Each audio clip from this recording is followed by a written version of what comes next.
Divide 628 by 4 in long division method.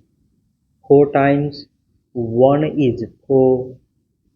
On subtracting we get 2. So this 2 is less than 4. So we put down this 2 and it is 22. 4 times 5 is 20. On subtracting we get 2. So again this 2 is less than 4. So we put down this 8 and it is 28. 4 times 7 is 28.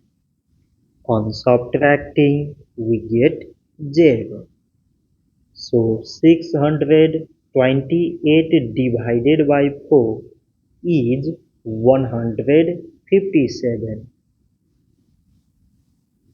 So this much for today and thanks for watching.